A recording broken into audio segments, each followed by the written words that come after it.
buenos días. Gracias por acompañarnos en réplica. Este sábado 30 de agosto se acabó ya el mes de agosto, Pepe, va volando el año. Otra vez ya, segundo semestre, y en las tiendas acompañé a mi esposa el viernes, ayer, y ya se ven ahí decoraciones de Navidad. No, ya casi ponen las del 14 de febrero. Hoy tenemos un tema muy importante para todos los chihuahuenses. Creo que estamos viviendo una etapa interesante para analizar cómo nos ha ido la economía en el país. El próximo lunes la presidenta Claudia Sheinbaum va a rendir su primer informe de gobierno. Prácticamente tiene dos eventos, uno que es político, protocolario, y otro que posteriormente, en semanas posteriores, lo hará ahí en la plancha del Zócalo capitalino. También Bonilla rinde su informe esta semana próxima, 4, ¿no? Sí, el jueves, si no mal recuerdo, y tengo la invitación del jueves. Entonces es importante, pues vamos a platicar hoy con dos personalidades que nos pueden clarificar cuál ha sido la ruta de México, cómo vamos en este primer año del gobierno de la señora Sheinbaum, y pues que es realmente el séptimo año de un modelo o un nuevo régimen prácticamente, ¿no? Porque pues ya está documentado pues que estamos entrando a un nuevo régimen, y en economía a ver cómo nos va. Entonces le damos la bienvenida a Gerardo Ortiz. Él es director de entrada de la Escuela de Ciencias Sociales y Gobierno del Instituto Tecnológico de Estudios Superiores de Monterrey, Campus Chihuahuas. Buenos días. Buenos días. Bienvenido. Gracias por la invitación. Y está también el reconocido académico, el doctor Pedro Ávila. Él es presidente del Colegio de Economistas y un destacado docente en la Universidad Autónoma de Chihuahua. Gracias por acompañarnos, Pedro, esta mañana. Muchas gracias por la invitación, les agradezco. Y este nuevo régimen, por lo que he estado escuchando, ha sido un régimen de mucho golpeteo, ¿verdad? Sobre todo en las áreas legislativas, que ya van a poner un ring ahí para que ya sea más claro el debate, ¿no? Acaban de dar unas cifras interesantes sobre los ingresos promedios de hogar, y Chihuahua sube levemente del 22, que traía 90.541 trimestrales, a 92.363. ¿Qué explica? Bueno, sobre todo la estabilidad después de haber pasado pues ya 2-3 años con amenazas de recesión, y no ha llegado el lobo. ¿A qué se debe este pequeño aumento y esta estabilidad que hemos tenido y que hemos gozado, ¿no? Bueno, comentar que el tema de la pobreza, de los ingresos, pues es un tema que está a la orden del día en las diferentes esferas, en el área académica, en los medios de comunicación, incluso en los hogares. De repente, cuando se reúne la familia, florece luego la plática sobre estos temas, ¿no?, que están muy vigentes. Y es que la pobreza no es ajena al resto del mundo, ¿verdad? La Agenda 2030 de la ONU, que más o menos empezó a surgir por allá por el 2017,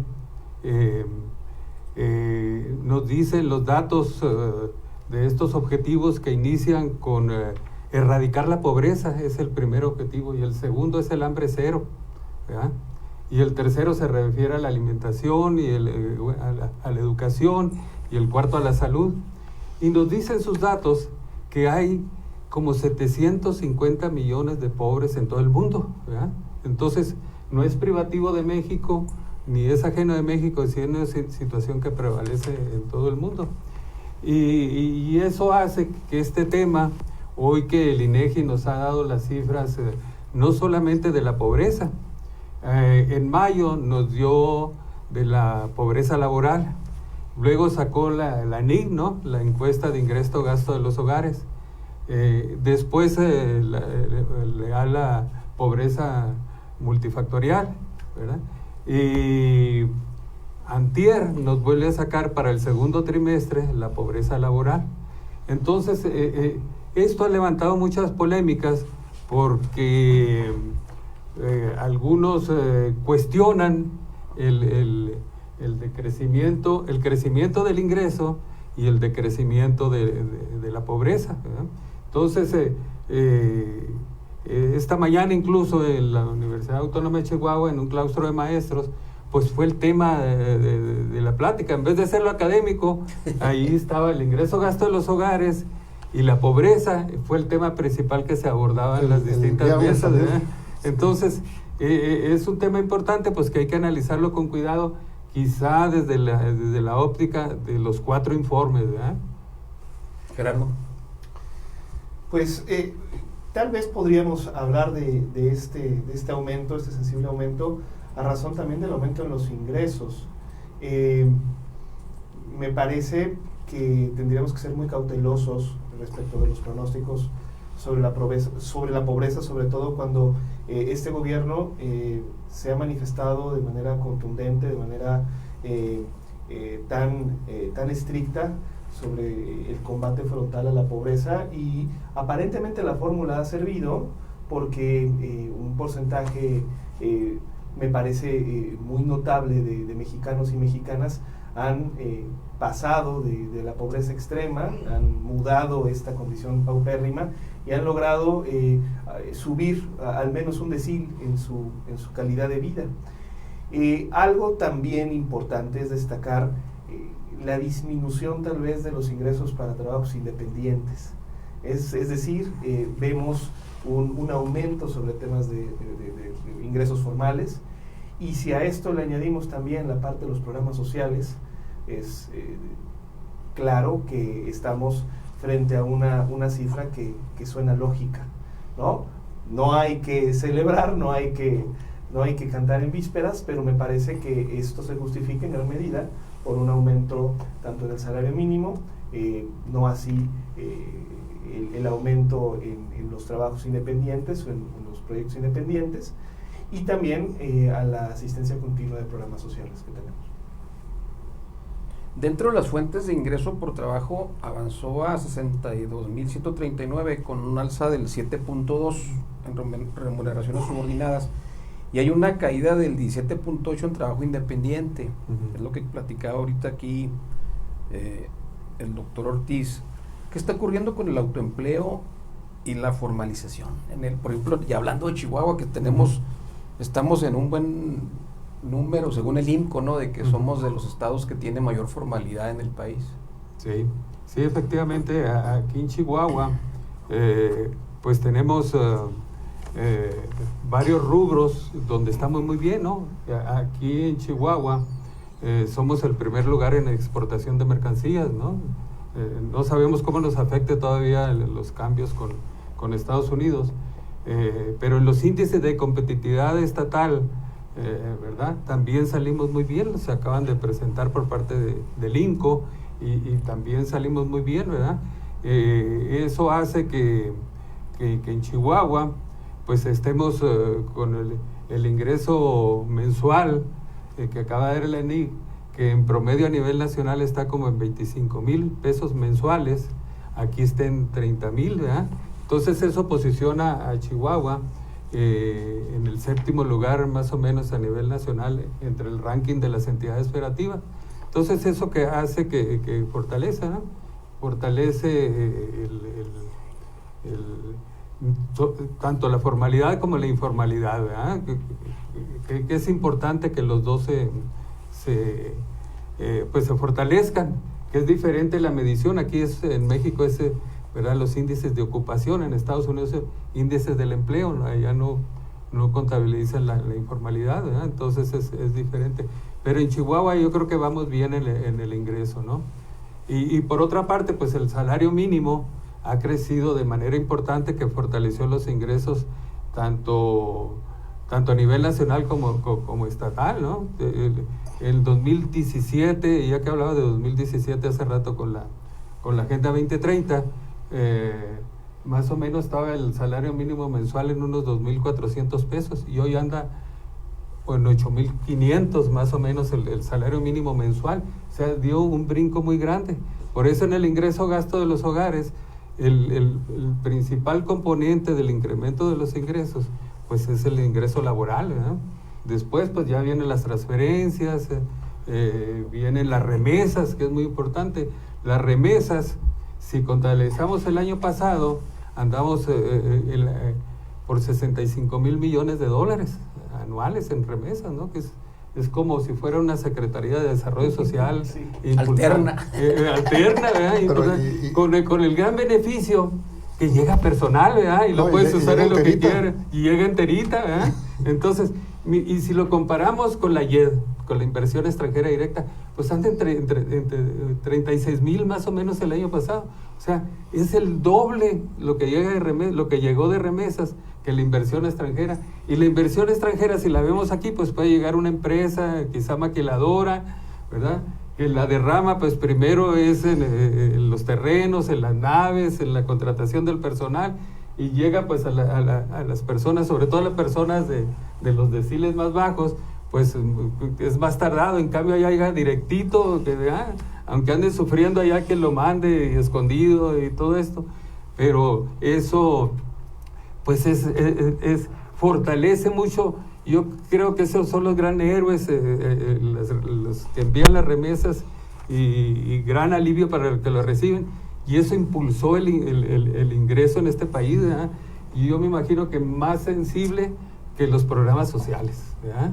Porque esos tienen reglas de operación y de repente tienes pues dificultades para una distribución, ¿verdad? Sin que tenga otros matices. Y a veces se tardan en depositar. Y se tardan y todo ese tipo de cosas, ¿no? Entonces, yo creo que eso impulsó el incremento del salario mínimo, más las remesas fue el gran impulsador y eso inhibe la pobreza, ¿no? Doctor Ortiz. Yo creo también que tenemos que considerar que Chihuahua es de los pocos estados que podrían presumir de un superávit en empleabilidad. También consideremos el escenario internacional que ha manifestado esta volatilidad de tener dinero de forma independiente, un autoempleo. Digo, en la naturaleza, en el ADN del chihuahuense está autoemplearse. Todos tienen algún emprendimiento, desde el más pequeño hasta el más robusto, pero me parece que todas y todos los chihuahuenses fieles a la cultura del norte buscan emprender. Hay algunos que lo hacen su ingreso principal, hay algunos que lo hacen su ingreso único, pero definitivamente el autoempleo se vuelve una columna transversal para una cultura que busca el desarrollo, que busca el crecimiento. Sin embargo, es un dinero muy volátil. Y ante las circunstancias internacionales, frente a las que estamos viviendo día a día, también las personas buscan un ingreso estable. Y esa estabilidad la van colgando, la van consignando en esta gran oferta de empleabilidad que tenemos en la entidad. Uno de los grandes temas hoy de la ciudad, por ejemplo, tiene que ver con la gran recepción de personas que vienen de otras entidades a trabajar, a buscar una oportunidad en las maquilas, en las empresas de servicios. Buscan una oportunidad, sin duda, porque Chihuahua hoy ofrece un escenario más estable que otras entidades del país. Y yo creo que eso también ha picado en gran medida el orgullo de mucha gente que decidió decir, bueno, sí, tengo mi ingreso volátil, tengo mi autoempleo, pero ¿por qué no también considerar generar prestaciones, generar antigüedad, generar eventualmente un ahorro para mi retiro? Eso creo que se está convirtiendo en un elemento de la cotidianidad de nuestra ciudad y de nuestro estado. Considerando, hay mucha crítica hasta cierta manera sobre el tema de los apoyos de los programas sociales, de los depósitos al adulto mayor y etcétera, las becas, ¿no?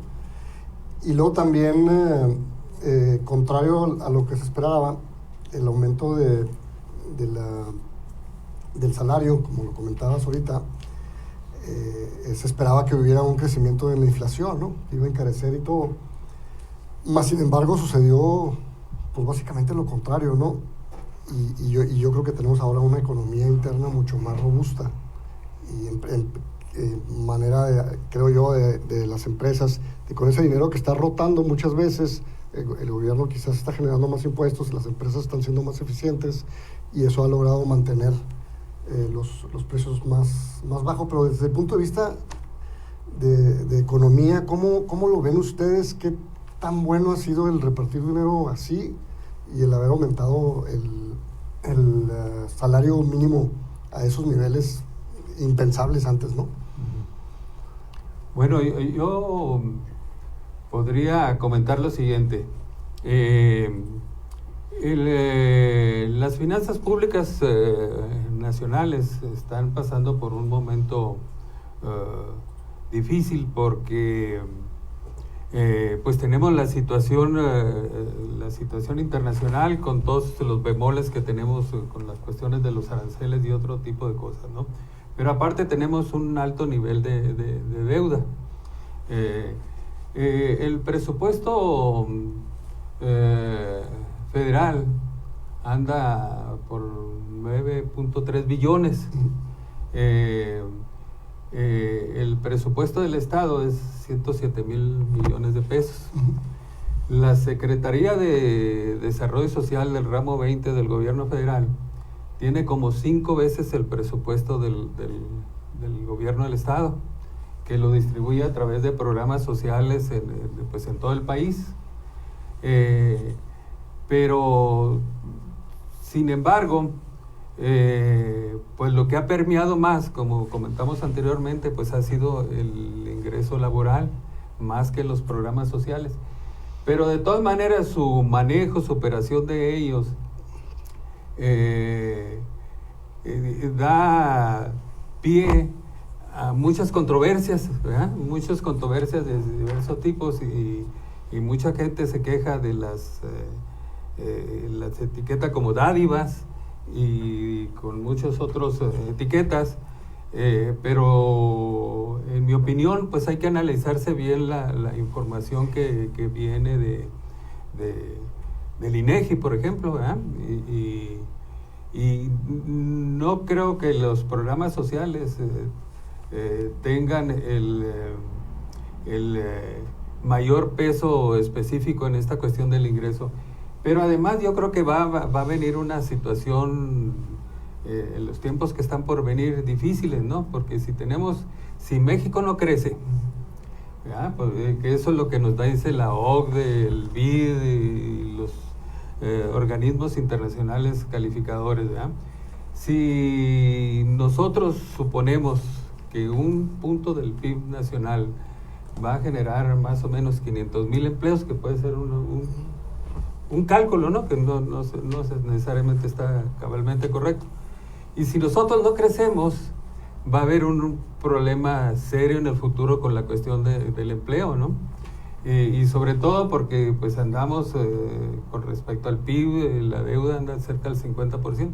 A lo mejor mucho menos que en Estados Unidos, pero todos esos puntos hacen que debemos de tener mucho cuidado con cómo deben estar las cosas, ¿no?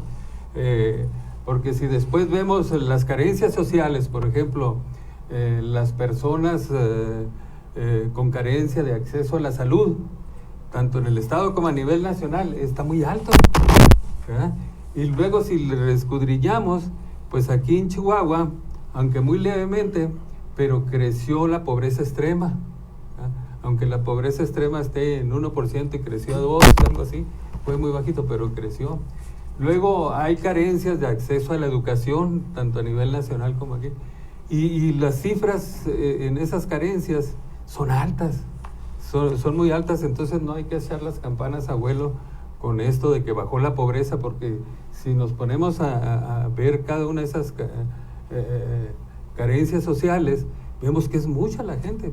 Si nosotros vemos ahí que aquí decreció la pobreza, pero si vemos el porcentaje y lo sacamos contra la población total, hay cerca de 500,000 personas en situación de pobreza, ¿no? Es la mitad del municipio de Chihuahua, un poquito más de la mitad. Entonces, se necesita redoblar esfuerzos en hacer unas políticas públicas adecuadas, haciendo un lado el sesgo político de los programas asistenciales del gobierno para poder salir adelante, sobre todo en esta situación complicada de que incluso hay avisos de una posible recesión, ¿verdad? Por toda esta situación que espero no suceda. Pero entonces pienso yo, como en muchas otras cosas, los programas sociales tienen que revisarse, pues para... hace rato platicamos que los programas sociales deben ser evaluados para ver su impacto, ¿verdad? Porque si no vemos poblaciones y en muchas entidades federativas que les aplican programas sociales año tras año y a veces descienden muy poquito, ¿verdad? Entonces se hace como una especie de prevalencia de la pobreza, ¿no? Y eso pues afecta a todos. Entonces tenemos que hacer algo, porque si no, ese primer punto del programa de la Agenda 2030, de erradicar la pobreza, pues más que erradicarla está estabilizando, ¿eh? Gerardo Ortiz, en el tema del nearshoring, la presidenta anunció el Plan México. Pareciera que no nos está yendo tan bien en relación a jalar las nuevas inversiones, aquellas que iban a migrar de Asia hacia América, ¿no? ¿Cómo ves esto? Y luego, ¿cómo se pueden garantizar los mejores sueldos y no solo empleos de baja calificación? Híjole, en gran medida debemos esto las políticas antidumping que tengan los acuerdos internacionales, sobre todo con Estados Unidos. Hace algunos años se afirmaba que si a Estados Unidos le daba gripa, a nosotros nos daba pulmonía. Y hoy vemos, por ejemplo, que una situación amenazante, beligerante por parte de un discurso político muy puntual puede llegar a generar una buena incertidumbre por parte de inversionistas en nuestro suelo, pero también nos estamos dando cuenta de que no es determinante. Es decir, también hemos visto que la defensa y la delantera en la cancha mexicana pues han sabido sortear buena parte de estos embates, ¿no? Por un lado tenemos un sistema financiero y bancario que ha ido modulando las tasas para incentivar el gasto, para incentivar las solicitudes de crédito, y por otro, mantener una relación que algunos calificarían de servilista por parte del gobierno federal con Estados Unidos. Yo consideraría que es una estrategia inteligente, donde en lugar de responder de manera agresiva, se mantiene la prudencia, la ecuanimidad y bueno, se apela a los mecanismos y a los procedimientos que se tienen. Creo que esto ha mantenido la esperanza de que en el nearshoring sigamos soñando, sigamos buscando crecimiento. Hace relativamente poco me hablaron de un corredor industrial muy importante, un corredor logístico muy importante que iba a empezar en Ojinaga y va a terminar hasta el Pacífico, porque Texas quería y quiere conectarse con el Pacífico a través de México, y que venían inversiones muy fuertes, importantes en toda la región de Presidio, de Ojinaga, este corredor que hoy pues desafortunadamente está secuestrado por la violencia, pero seguimos pensando e imaginando un escenario donde el nearshoring nos siga acercando, conectando industrialmente con Estados Unidos. Tal vez el mercado asiático no se beneficie de los acuerdos, al menos no en este gobierno, el gobierno de Donald Trump, pero muy probablemente empresarios mexicanos, ahorita con esta iniciativa, específicamente la iniciativa México que tiene la presidenta, tal vez sí lo logren. Empresas latinoamericanas, empresas europeas, empresas estadounidenses que logren negociar con el gobierno federal americano, sí se logren instalar ahí. Y bueno, van a cambiar las reglas, van a cambiar los actores. Estamos jugando también de acuerdo a los términos del propio partido. No es un partido, hablando en términos de fútbol, soy muy futbolero, finalmente vengo del sur, no es un partido con las reglas del todo claras, pero México ha sabido colocarse. Vienen distintos actores a invertir, a posicionarse, sí. Creo que tenemos una muy buena defensa con el sistema financiero y bancario. En México eso nos ha ayudado mucho. Incentivar el gasto va a ser determinante para seguir controlando el tema de la inflación. Y pues bueno, los pronósticos son de un día por otro día, ¿no? Solo por hoy. Sí, digo, yo creo que finalmente ya cuando se establezca todos los sustos de las tarifas en Estados Unidos, pues ya tendremos la oportunidad de que las empresas se empiecen a decidir por el nearshoring, porque ahorita pues no tiene la capacidad de tomar decisiones porque las reglas no están claras, ¿no? Como bien decías. Y perdón que te interrumpa, y sin embargo vemos que siguen llegando empresas a Chihuahua. Sí. O sea, siguen llegando. Nosotros no podríamos hoy decir que el tema de nearshoring está derrotado, vulnerado, atenuado. Nosotros vemos que siguen apostando nuevas empresas en el territorio chihuahuense y en el norte del país para poder tener contacto con Estados Unidos. O sea, no los ha amedrentado del todo el discurso beligerante en materia internacional. Y en temas de las juventudes, ¿qué oportunidades tienen reales los chavos ahora en este contexto económico para conseguir trabajo, desarrollarse con plenitud profesional, ¿no? Yo tengo ahí ahorita en este semestre 4 grupos tres de una clase que se llama Desarrollo Sustentable y otra de Geografía Económica que está muy interesante y ahí vemos estas cuestiones de los polos de desarrollo, todo porque primero revisamos pues cuál es el estatus dividimos por regiones el estado, las mismas regiones que hizo el CODECH, y con ella analizamos pues cuál es la situación que prevalece y qué viene en el futuro, y también hacemos una regionalización nacional para ver oportunidades. Y ahí es algo importante de los polos de desarrollo que se analiza junto con los jóvenes. Y por ejemplo, en el caso del corredor que iría de Ojinaga hasta Topolobampo, efectivamente está muy interesante porque en Topolobampo va a haber un polo de desarrollo. Y ahí va a haber algo muy interesante que lo vemos ahí de la óptica del desarrollo sustentable. La idea es poner una planta de etanol. Creo que va muy avanzado con la planta de etanol. Y eso sería muy benéfico para el país, pero directamente a Chihuahua y a Sinaloa, ¿no? En este corredor, ¿verdad? Sería muy interesante. Bueno, uno cruza ahí en Ojinaga para ir a San Antonio, por ejemplo. Llega una Marfa y ya puede echar uno gasolina en etanol, que a lo mejor no le echa porque no sabe si el motor está apropiado para eso, ¿no? Pero allá sí lo hay, acá desde este lado no hay el etanol. Entonces, eso ayudaría mucho con los impactos ambientales. Sobre todo con los bonos, ¿no? Que son canjeables. Sí, todos los bonos de carbono y todo ese tipo de cosas. Entonces, nos ayudaría mucho. En los polos de desarrollo que están allá en el sur, que va en el istmo de Tehuantepec, que va de Coatzacoalcos a Salina Cruz, también está muy interesante porque allá tienen una refinería en cada punta del tren, ¿no? Que la idea es en el futuro pues hacerle el tren como el transísmico, hacer el de aquí a allá, que es un proyecto de hace muchos años, desde los tiempos de Barrio, creo. Y bueno, ahí sería muy interesante. Y los jóvenes se interesan mucho en eso. Y luego hay unas prácticas de cuestiones de emprendedurismo y ponen su mercadito ahí, cada tanto tiempo ponen su mercadito y allá. Entonces les interesa porque ellos dicen, hacen su visión de cómo están ahorita, y dicen, en el futuro, pues quién sabe cómo esté la cosa, porque si se necesita un punto del crecimiento del PIB para producir 500,000 empleos, pero si en mayo aquí en Chihuahua decrecimos con los empleos, y la UASH, por ejemplo, hay cerca de 29,000 estudiantes, y entraron 4,000 y fracción, y los que van egresando, ¿dónde van a trabajar? Entonces ellos piensan y evalúan, pues tengo que irme al emprendedurismo, ¿verdad? Para poder salvar muchas cosas, ¿verdad?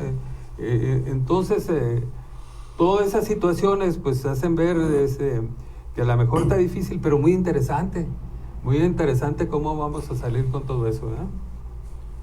Doctor Ortiz. La historia nos ha dicho que todos los territorios que están en las grandes rutas comerciales siempre se benefician de las mismas, ¿no? Y aquí lo importante es que Chihuahua salga en la fotografía de la historia. Hace muchísimos años teníamos el camino tierra adentro que llegaba hasta Santa Fe y más allá, ¿no? Pero finalmente el nodo era Santa Fe y a Chihuahua le tocó administrar buena parte de los riesgos y riquezas que transitaban por esa gran ruta, ¿no? Estamos hablando de que estos nuevos movimientos, estos movimientos económicos internacionales podrían configurar nuevas rutas comerciales que nos beneficiarían muchísimo, porque no solamente es asistir con productos y servicios, también es asistir con logística. ¿Cuál es el lugar que hoy tiene, por ejemplo, Grupo México en el estado de Chihuahua frente a la necesidad enorme de llevar mercancías a todas partes en Estados Unidos? Estamos hablando de que estamos a la mitad de la Unión Americana, frente a las puertas del oeste y del este. Entonces, el que Chihuahua se siga ubicando como parte de esta ruta comercial, esta ruta de la riqueza hacia distintos polos de Estados Unidos y distintos polos, como bien decía el doctor Ávila, de desarrollo en nuestro país, nos va a generar muchísimo crecimiento. Estamos llegando al final del programa. Se fue rápido la media hora, hay mucho que hablar y mucho que decir en relación a la situación de México y de Chihuahua. Pepe, ¿qué te quedas? Pues es complejo el saber en realidad cuál es el estado, ¿no? Porque de acuerdo a unas cifras el ingreso subió, de acuerdo a otras bajó, las carencias siguen iguales, entonces todavía falta mucho trabajo que hacer para hacer unos análisis más profundos y sobre todo evaluar las políticas públicas, ¿no? Del aumento de sueldos y del repartir dinero en las becas, ¿no? Entonces, porque realmente a ciencia cierta yo no sé si es el impacto favorable o no, ¿verdad? Entonces, pues hay mucha tarea que hacer en política pública, como les comentaba, necesitamos más economistas en la función pública. No pueden dejar a los ingenieros, contadores y abogados ese trabajo porque no es nuestro ADN, ¿verdad? Doctor Pedro Ávila, mensaje final, presidente del Colegio de Economistas de Chihuahua. Pues yo creo que aquí en Chihuahua tenemos muy buenos niveles de competitividad económica, ¿no? Estamos en una situación privilegiada para recibir empresas derivadas del nearshoring. El polo de desarrollo que va a haber ahí en San Jerónimo, Santa Teresa, está generando una expectativa importante para no solamente atraer inversiones allí, sino que también para acá, para Chihuahua y otras latitudes de aquí del mismo estado. Chihuahua está muy apto para, si Nvidia, por ejemplo, quiere invertir acá en cuestiones de semiconductores, que traerían un alza importante en los sueldos que se pagan en las empresas, porque quizá eso es lo importante, elevar la calidad de los sueldos, ¿no? Aquí en Chihuahua y también en el nivel del país. El 75% de los empleos que están registrados en el Seguro Social es entre 1 y 2 salarios mínimos, el 75%. Entonces eso nos dice que hay una precariedad en el empleo, ¿eh? 75% de los 23 millones y fracción de empleos que están registrados en el Seguro Social. Entonces, eso le permite, pero en Chihuahua creo que tenemos un buen nivel de empleo, ¿no? Lo vimos ahí en los ingresos, como el promedio nacional es de 25 y nosotros andamos en el 30 aquí en Chihuahua. Pero quizá todo ese tipo de elevar el nivel de competitividad a través de empresas que paguen salarios más elevados y que estén encaminados, como le decía yo, el caso de Nvidia o otras empresas tecnológicas, ¿no?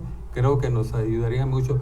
Creo que la industria establecida aquí en Chihuahua todavía va a madurar más y va a generar más empleos y mejores, ¿verdad? Muy bien, doctor Gerardo Ortiz, director de entrada de la Escuela de Ciencias Sociales y Gobierno del TEC de Monterrey.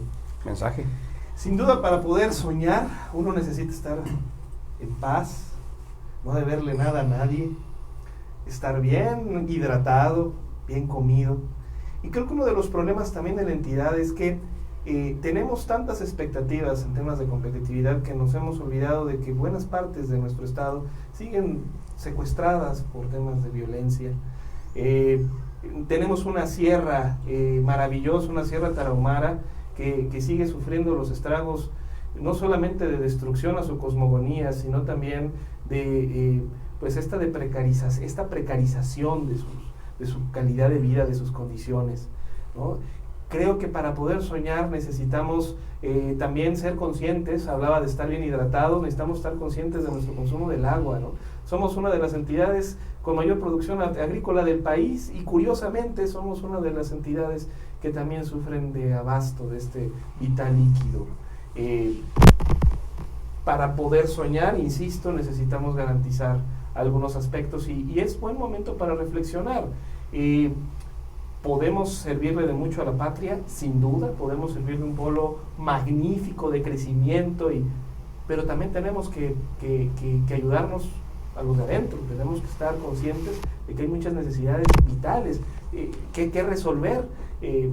Insisto, el tema de la violencia, la pacificación social y el tema del agua, creo que no pueden perderse en la agenda, en el informe político de ningún funcionario público, de ningún servidor, de ningún gobernante. Tienen que estar ahí. Muy bien, muchas gracias. Nos vemos la próxima semana. Muchas gracias. Gracias.